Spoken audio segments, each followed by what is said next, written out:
শয়তানের যে অস্ত্র বলেছিলাম 6টা, কয়টা বলেছিলাম? 1 নম্বর হচ্ছে কুফরি করবে, অস্বীকার করবে, আল্লাহ তাআলার বিধান তারা মানবে না, শোনার সাথে সাথে অন্যদিকে মুখ ঘোরায় নেবে, আল্লাহ তাআলার বিধান তাদের পছন্দ হবে না। প্রথম যে কাজ বা অস্ত্র সেটা হচ্ছে কুফরি করবে। 2 নম্বরে হলে মদ, জুয়া, জিনা, ব্যভিচারে লিপ্ত থাকবে, মদ ভক্ষণ করবে। আল্লাহ রাব্বুল আলামিন মদকে হালাল করেছেন না হারাম করেছেন? সবাই বলেন হারাম। যেই দেশে মুসলমান নামধারী বিদেশি অতিথিদের এনে মদ পান করানো হয়, সেই দেশে আল্লাহর রহমত থাকবে না গজব থাকবে? আরো জোরে বলেন। এই সমস্ত গজবে নেতা থেকে আল্লাহ তাআলা আমাদেরকে বেঁচে থাকার তৌফিক দান করেন, সবাই বলেন আমিন। মদের ব্যাপারে আল্লাহ রাব্বুল আলামিন বলছেন, ইন্নামাল খামরু ওয়াল মাইসিরু ওয়াল আনসাবু ওয়াল আজলামু রিজসুম মিন আমালিশ শাইতান। আল্লাহু আকবার। আল্লাহ তাআলা বলছেন মদ, জুয়া, তারপর হচ্ছে জিনা, ব্যভিচার, যা কিছু আছে আল্লাহ রাব্বুল আলামিন সবগুলোকে হারাম করেছেন। ইন্নামাল খামরু ওয়াল মাইসিরু ওয়াল আনসাব ওয়াল আজলাম রিজসুম মিন আমালিশ শাইতান। প্রতিমূর্তি, মদ, জুয়া সবগুলোকে আল্লাহ রাব্বুল আলামিন শয়তানের কাজ বলেছেন। কিসের, কার কাজ বলেছেন? আরো জোরে বলেন কার কাজ? 3 নম্বর হলো ব্যভিচার করবে। আমাদের সমাজ সহ সারা বাংলাদেশে ইন্টারনেট দিয়ে, মোবাইলের মাধ্যমে অবৈধ সম্পর্ক কম না বেশি? আরো জোরে বলেন কম না বেশি? চোখ দিয়ে যেটা দেখলেন চোখের জেনা, কান দিয়ে যেটা শুনলেন কানের জেনা, হৃদয় দিয়ে যেটা ভাবলেন সেটা হৃদয়ের জেনা, সরাসরি যেটা জেনা করলেন সেটাই তো পাক্কা জেনা। এই জেনা যারা করবে, জাহান্নামের ভিতরে যার সাথে জেনা করবে তাকে আগুন বানাইয়া তার সাথে জেনা করার ব্যবস্থা করবে। জোরে বলেন নাউযুবিল্লাহ। আল্লাহ রাব্বুল আলামিন বলেন লা তাকরাবুজ জিনা, জিনার নিকটবর্তী হয়ো না।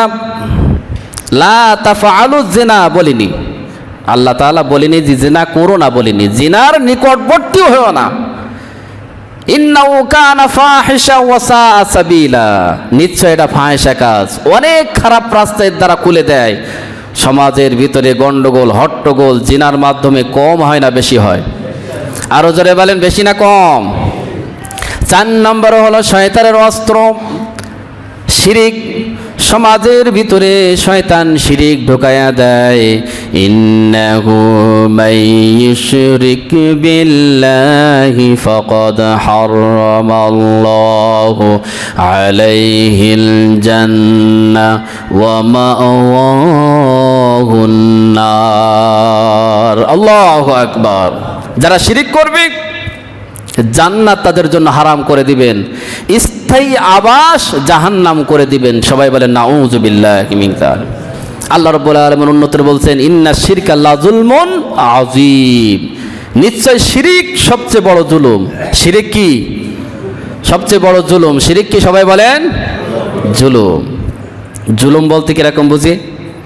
আপনারা যারা আমরা আছি, আমাদের স্ত্রী যারা আছে বা বিবাহ করছেন যারা, আপনারা কি চান আপনার মতো ভালোবাসুক আপনার স্ত্রী কোনো অন্য কোনো পুরুষকে? কেউ কি চায়? আপনার সবাই উত্তর দিতে হবে, কেউ কি চায়? যদি এরকম কিছু দেখি বা মনে হয়, খারাপ লাগবে না ভালো লাগবে? ভালো লাগবে। তার মানে আমরা কেউ চাইনি আমার স্ত্রীর সাথে, আমার ভালোবাসার সাথে কেউ শিরিক করুক। শিরিক বলতে কি? অংশীদারিত্ব। আমি যেরূপভাবে আমার স্ত্রীকে ভালোবাসি, যেইভাবে পেতে চাই, ঠিক এইভাবে অন্য কেউ যদি চায় তাহলে আমার মাথা গরম হবে। জোরে বলেন ঠিক না বেটি? এখন আপনারা বলেন আমাদেরকে সৃষ্টি করেছেন কে? আরো জোরে বলেন। আমার রিজিকের ব্যবস্থা করেছেন কে? আইন দিয়েছেন কে? এই পৃথিবীটা কার? আসমানটা কার? সব কিছু যদি আল্লাহ রাব্বুল আলামিনের হয়, তাহলে এখানে আল্লাহকে বাদ দিয়ে অন্য কোনো বাবার দরবারে যদি আপনি ধন্যা দেন, আমার আল্লাহ রাব্বুল আলামিন রাগ করবেন না ভালোবাসবেন? আরো জোরে বলেন রাগ করবে কিনা? আল্লাহ রাব্বুল আলামিন বলবেন, আমি এত সুন্দর করে তোমাদেরকে সৃষ্টি করেছি আমার ইবাদত করার জন্য, মা খলাকতুল জিন্না ওয়াল ইনসা ইল্লা লিয়াবুদুন। আল্লাহু আকবার। আমি জিন এবং মানুষকে সৃষ্টি করেছি একমাত্র শুধুমাত্র আমার ইবাদত করার জন্য। সবাই বলেন সুবহানাল্লাহ। কেন আমরা নামাজে তো প্রতিনিয়ত বলি ইয়াকা না'বুদু ওয়া ইয়াকা নাস্তাঈন, হে আল্লাহ আমি তো তোমাকেই ইবাদত করি, শুধু একমাত্র কেবলমাত্র তোমাকে ইবাদত করি আর তোমার কাছে সাহায্য প্রার্থনা করি। সুবহানাল্লাহ বলেন। 5 নম্বরে হলো বিদআত। বিদআত মানে কি? কুল্লু বিদআতুন দালালা ওয়া কুল্লু দালালাতুন ফিন্নার। আমাদের সমাজে কিছু ইবাদত আছে যে ইবাদত কোরআনে নাই, হাদিসেও না, কোথাও নাই। সমাজের রীতি আছে, যারা কোরআন সুন্নাহ মোতাবেক ইবাদত বন্দেগী করবে না, কিয়ামতের ময়দানে বিশ্ব নবী তাদেরকে শাফায়াত করবে না। জোরে বলেন নাউজুবিল্লাহ। শয়তানের অস্ত্র 6টা, 5টা শেষ হয়ে গেল। 6 নম্বর হলো শয়তান মানুষদেরকে হিংসা বিদ্বেষ শিক্ষা দেয়। কি শিক্ষা দেয়?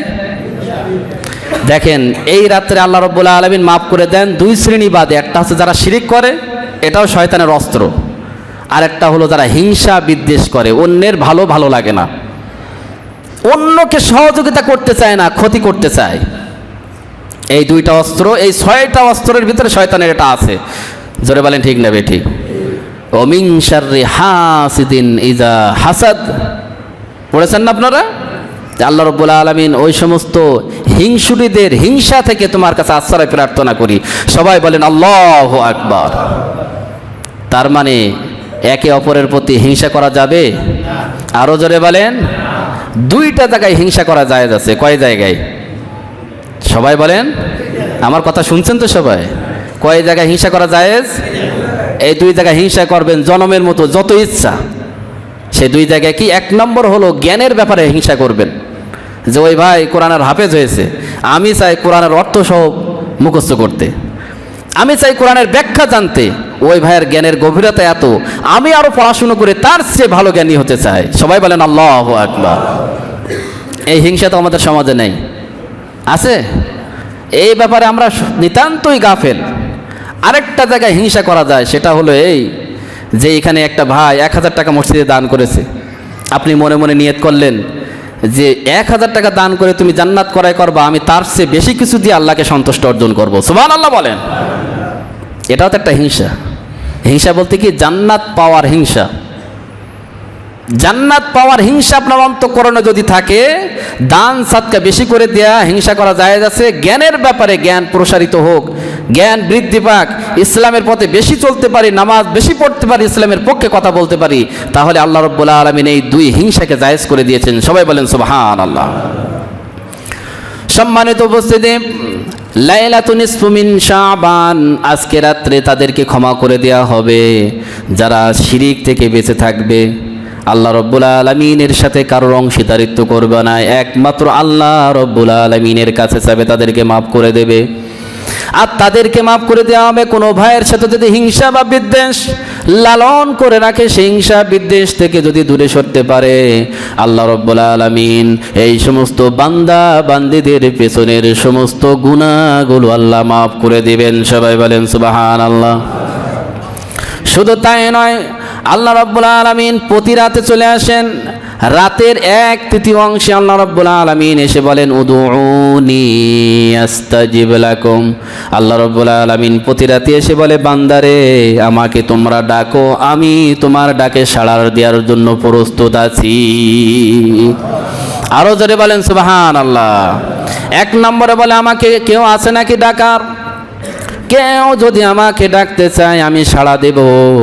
2 নম্বরে বলে, তোমাদের ভিতরে কেউ কি কোনো কিছু চাওয়ার আছে নাকি? চাও, আমি আল্লাহ রাব্বুল আলামিন রাতের 1/3 এসে ওই বান্দাদের সমস্ত চাওয়া পাওয়াগুলো পূরণ করে দেব। বলেন সুবহানাল্লাহ। আল্লাহ রাব্বুল আলামিন আরেকটা অফার দেন। 3 নম্বর অফার হলো, কোন বান্দা তুমি রাতের অন্ধকারে বা দিনের বেলায় অন্যায় করে ফেলেছো, পাপ করে ফেলেছো, আমি আল্লাহ রাব্বুল আলামিন রাতের 1/3 এসে তোমাদেরকে জানাই, তুমি আমার কাছে ক্ষমা চাও, তোমার পেছনের সমস্ত গুনাহগুলো আল্লাহ আমি মাফ করে দেব। আরো জোরে বলেন সুবহানাল্লাহ।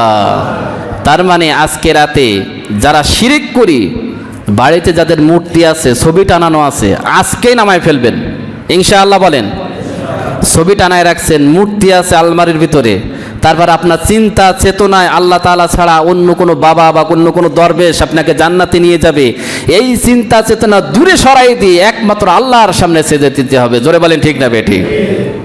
আর একটা বিষয় হলো, কোনো ভাইয়ের সাথে কোনো আত্মীয়র সাথে শত্রুতা যদি থাকে, হিংসা বিদ্বেষ যদি থাকে, সেটা থেকে দূরে সরাতে পারলে আল্লাহ রাব্বুল আলামিন আমাদেরকে মাফ করে দিবেন, সেই গ্যারান্টি দিয়েছেন। আল্লাহ তাআলা আমাদের সময়কে মাফ করে দেন, সবাই বলেন আমিন।